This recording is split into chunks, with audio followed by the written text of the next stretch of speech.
Periods of human development. Developmentalists often break the lifespan into: number 1 is the prenatal development, number 2 is the infancy and toddlerhood, number 3 is the childhood, number 4 is middle childhood, number 5 is the adolescence, number 6 is early adulthood, number 7 is middle adulthood, and number 8 is the late adulthood. Number 1 is the prenatal development. Prenatal development and physical development involves 3 major stages. It is divided into 3 stages: the germinal, embryonic, and the fetal period. Germinal stage, the period of prenatal development that takes place in the first 2 weeks after conception. This includes the following: creation of desired coat, continued cell division, and the attachment of the zygote to the uterine wall. The next is the embryonic. It is a period of prenatal development that occurs due to 8 weeks after conception. In the embryonic stage, the name of the muscle zygotes become embryo. The following development take place: cell differentiation intensifies life support system for the embryo, the placenta, and the umbilical cord, and the amnion and develop, and organ systems appear, the organogenesis. The fetal period. This period lasts from about 2 months after conception until 9 months when the infant is born. Growth and development continue their dramatic course and the organ system matured to the point at which life can be sustained outside the womb. Next is the infancy. It is defined as the first year of life after birth. For the first month after birth, an infant is called a newborn. Infants are born with certain abilities already developed. For example, they have a well-developed sense of smell. They can also communicate their needs by crying when they are hungry, uncomfortable, bored, or lonely. During their first year, they develop many other abilities. By 6 months, they spend a lot of time babbling. They have also learned to sit and are started to crawl. By 12 months, they are saying their first word. They can stand with help and may have started to walk. Infancy is the period of most rapid growth after birth. Growth during infancy is even faster than growth during puberty. Next is the early childhood development. Early childhood development, or the ECD, is a period of rapid and critical development from conception to 8 years. Quality nurturing care during this period, adequate nutrition, good health care, protection, play, and early education is vital for children's physical, cognitive, linguistic, and social emotional development. Early childhood development set the foundation for lifelong learning, behavior, and health.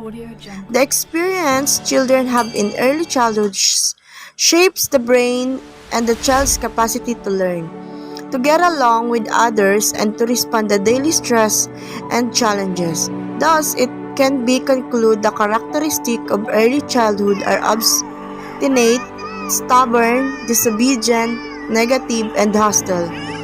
Exposure to positive factors, especially stable and responsive relationship with parents and other adults, and safe and supported environments promote positive development. The next is the middle and late childhood. Middle and late childhood spans the age between early childhood and adolescence, approximately age 6 to 11 years.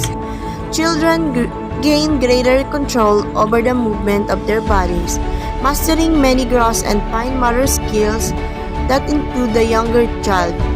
Change in the brain during this age enable not only physical development but contribute to greater reasoning and flexibility of thoughts. School becomes a big part of middle and late childhood, and it expands their world beyond the boundaries of their own families. Peers start to take center stage, often prompting change in parent-child relationship. Peer acceptance also influences children's perception of self and may have consequences for emotional development beyond these years. The next is the adolescence. Adolescence is a traditional stage of physical and psychological development. It generally occurs during the period from puberty to adulthood. Adolescence is usually associated with the teenage year, but its physical, psychological, or cultural expression may begin earlier and end later. The next is the early adulthood. Early adulthood is from age 18 to 30 years. It is the life course stage when prevalence of overweight and obesity increase the fastest. The poor quality diet often consumed at this age. It is likely contribute to this increase. Behavior established during early adulthood, including obesity-related behavior such as dietary intake, eating behavior, and physical activities behavior, may persist into later adulthood, influencing the risk of non-communicable disease in later life. Early adulthood had been identified as the most important age for health behavior intervention, which may be more successful at a time when habits are disrupted by lifestyle change. The next is the middle adulthood. Middle adulthood begins around age 40 and ends at age 65. It is marked by narrowing life options, a shrinking future as children leave home, and the career path become more determined. There are wide variation in attitude and behavior at this age, as everyone had their own life experiences. Besides heredity and biological aging, our personal approach to passing years combined with family, community, and cultural context affects the way we age. In this stage, there are two types where their mental ability can be measured, known as fluids.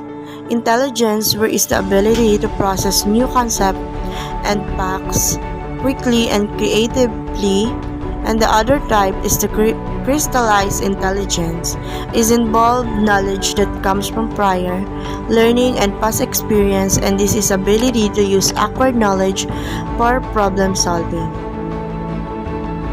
And the last is the late adulthood. Late adulthood covers a wide age range with a lot of variation. So it is helpful to divide it into categories such as the young old is from 65 to 74 years old, and the old is from 75 to 84 years old, and the oldest old is from 85 and above years old. The young old are similar to middle-aged adults, possibly still works, married, relatively healthy, and active.